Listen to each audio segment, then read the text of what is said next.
It's one of the most iconic monuments on Earth, and it's long been suspected that Stonehenge had a role as a calendar, tracking the year by following the sun. But how exactly did that calendar work?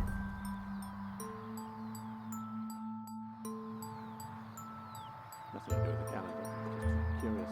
Professor Tim Darville has spent his life trying to solve the mysteries of Stonehenge and has recently proposed a new interpretation of its role as a calendar. And when you get inside, it's just so much bigger than you imagine. I had no idea they were like... They just tower up over you and just kind of come around. And it's a beautiful shape, beautiful form. And it's a shame that there's some fallen ones, really. Otherwise, it'd be just this big open area. It's almost womb-like. Yeah, people have said that. It's got that sort of sense to it, that's for sure. So, let's start at the beginning. How old is this place? Well, people have been in this landscape for a long time, and there's all sorts of things going on. But they first put these stones in place around about 2600 BC. Yeah. So that's 4,500 years ago. 4,500 years. So what was going on anywhere else in the world in that stage? Well, it was an interesting time in the world, and we've got early dynastic Egypt starting to emerge. We've got civilizations in Greece starting to really gain pace, and in the rest of Europe we've got a very interesting Bronze Age going on with lots of travel between different areas, and people are really expanding out at this time. So the big stones, for want of a better way, they're the important stones. For us on the calendar, these are the important stones. They're known as sarsen stones, and they actually come from about 25 miles up the road to a place called West Woods, just near Marlborough. So they're brought down here, and we've done a lot of studies of these stones, and actually they're all from the same place. So they've got an integrity to the source of these particular stones. And it's that integrity that gives us a clue that they were quarried for a predetermined purpose.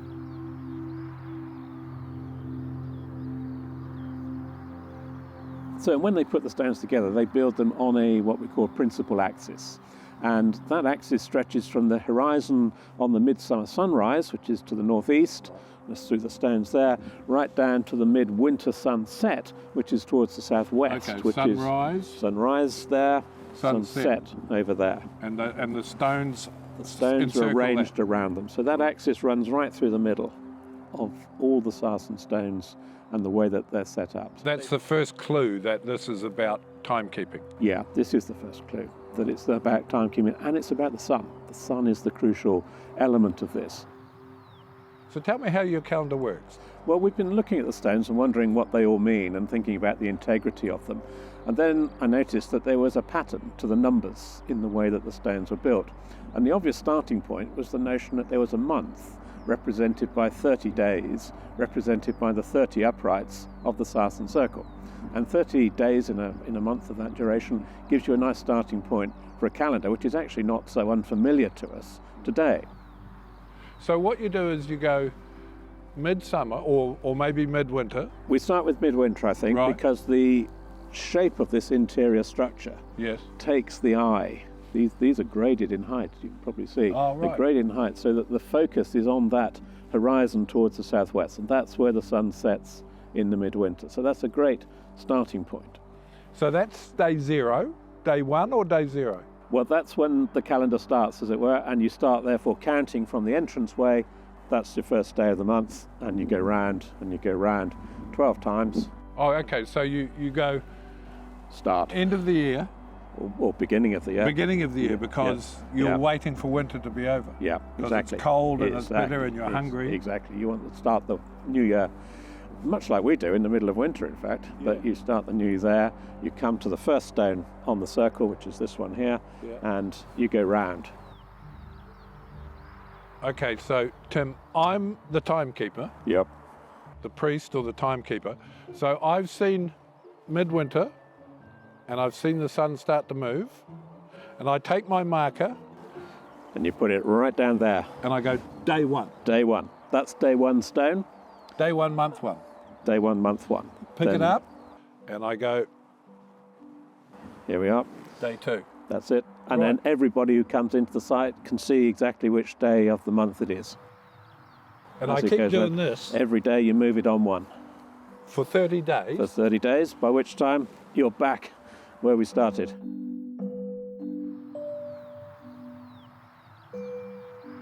how do I mark off the months? The months is an interesting one. You don't need, in fact, to mark the months. You could just have another marker to do that. But I think it is embedded here, and it's embedded in a series of stones which lie in the entranceway as you come into Stonehenge. And there's a group of stones there which would fit the bill quite nicely, but there hasn't been much excavation out there. And although we can see some stones, we don't know much about them. But one day perhaps we'll find out, and I think that's where the months lie.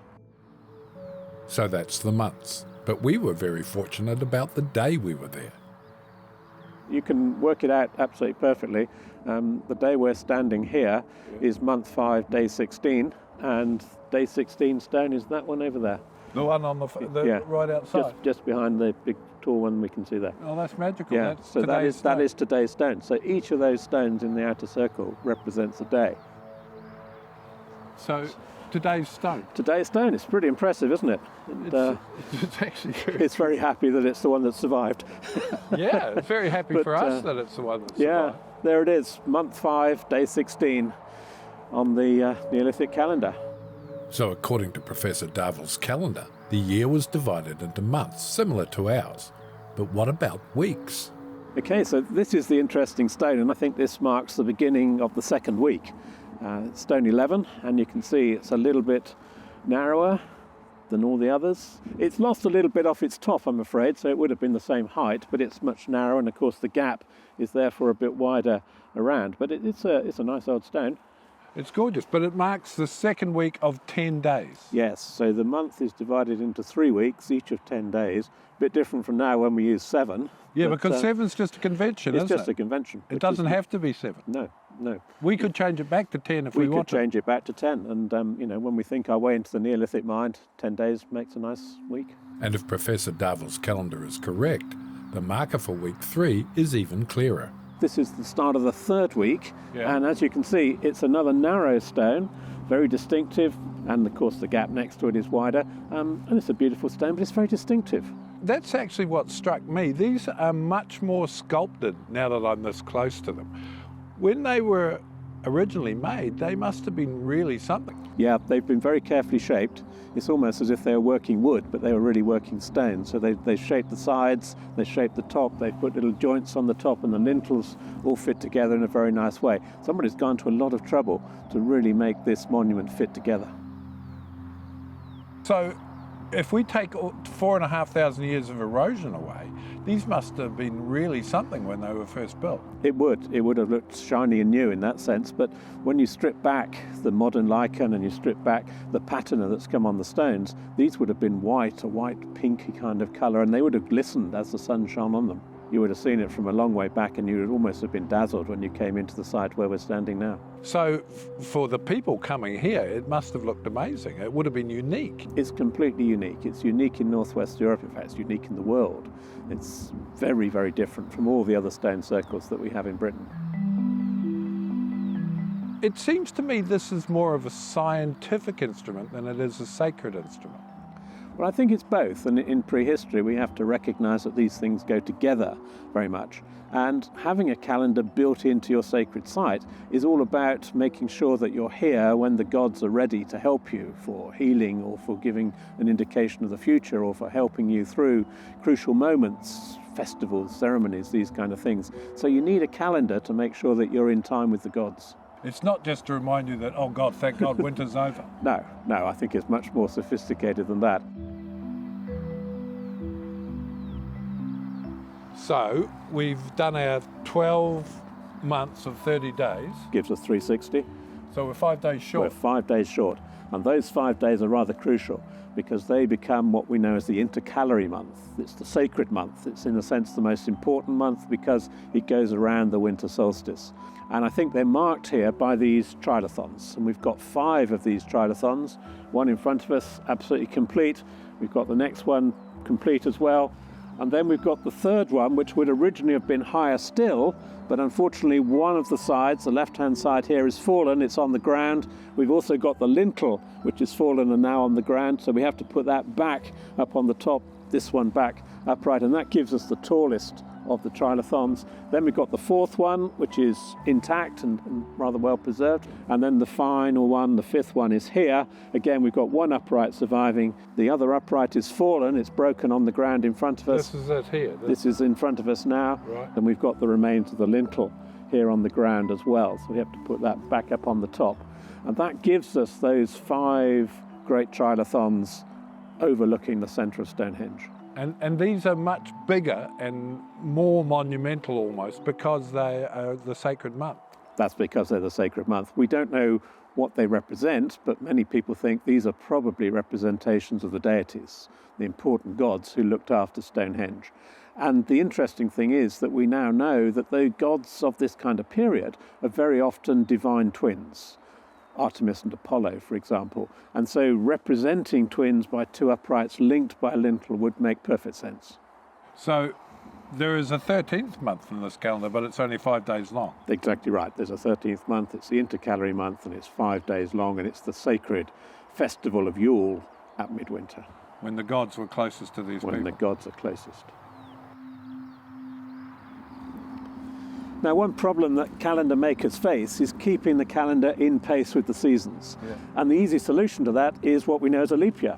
So you add in an extra day every 4 years. So you need a quarter day each year to remind you of that. And here at Stonehenge, we've actually got 4 stones just outside the circle, which represent, I think, those quarter days. This is one of the station stones. 2 of them are surviving. I'm afraid 2 of them have been robbed out. They're smaller than the stones of the circle, and therefore they're nice reminders, they're nice markers, and I think they really do work rather well in keeping the calendar in time. And just to remind ourselves, we need a leap year because the Earth actually takes 365 and a quarter days to go around the sun. But it seems Stonehenge was more than just a calendar. So, Tim, what are these stones? They're nothing to do with the calendar. These are what we know as the blue stones. They're a mix of different types of geologies, but they all come from the Preseli Mountains over in southwest Wales, so 250 miles away. As you can see, they're much smaller, so it's an easier job to move them, but nonetheless, it was a great achievement. And these are brought to the site quite early, but what happens with the blue stones is that they are continually moved about. They put them up, they knock them down, they break bits off, they use them, and then they rearrange them, and they're rearranged perhaps 3 or 4 times during the course of the main use of Stonehenge. I think in a way these are the power of Stonehenge because these are associated with traditions and legends about healing properties. These are seen as magic stones which have special medicinal properties when they're brought to the site. And I think this is what makes Stonehenge such a powerful place, such a sacred place. And it's all about people coming here to engage with the healing rituals that these blue stones represent. The calendar means that you come here at the right time when the gods are here to help you. So that's why it's worth bringing these stones 250 miles. Yes, they're very special stones. I think they're very powerful stones, and they appear in medieval legends, they appear in folklore, telling us that these are the stones with healing powers. So 4,600 years ago, how did they come up with this amazing calendar? It's an interesting problem. They could have developed it here in Britain, indigenous communities. They already had an idea about the sun and indeed embedded the sun in some of their other monuments, and they were building stone circles and had an interest in these kind of things. But I think it's a bigger picture because what's happening in Northwest Europe, in the old world at this time, is that people were moving around a lot. We know these as beaker people. They used a particularly distinctive kind of pottery, and their origins lie in the Mediterranean.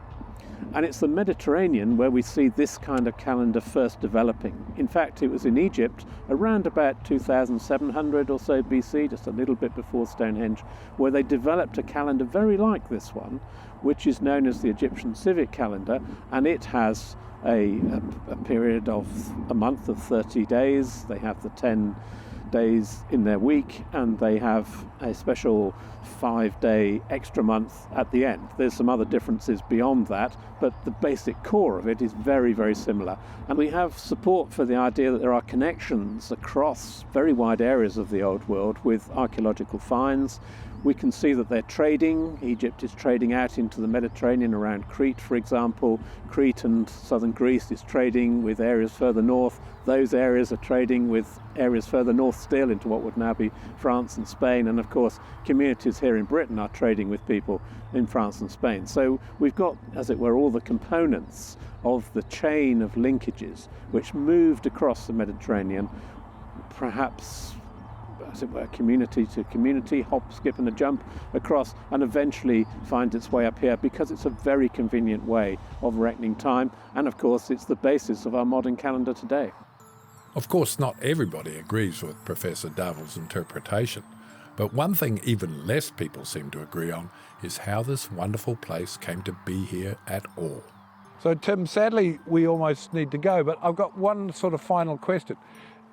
How did they build this place 4,600 years ago? It was a pretty amazing achievement, wasn't it? And it's incredible. The thing is that these people had a skill with stones, a skill which we've probably lost now, a skill that involves them being able to move them, set them up relatively easily, dress them, work them. An awful lot of effort went into this, and it's a fantastic achievement, but it is unique. This is the only site where they did that. But how did they get those giant lintels on the top, maybe? How did they do? Putting up the lintels, there's a number of possibilities. Some people like to think they built an earthen ramp, and that's possible, but more likely is that they made a wooden cradle where they could just joggle them up side by side and put them up on the top. What you're saying is there's a lot of debate about There's how it was... a lot of debate about how it was put together. And people like you are spending their whole careers trying to work it out. We spend a good bit of time trying to work it out, and there's lots of people who work with little models and all sorts of things to try and see how it could be done. But in short, we don't really know how this great construction was finished with these lintels on top and all this stuff. We don't know the exact techniques that they used, I'm afraid. And sadly, perhaps magically, depending on your outlook, we may never know.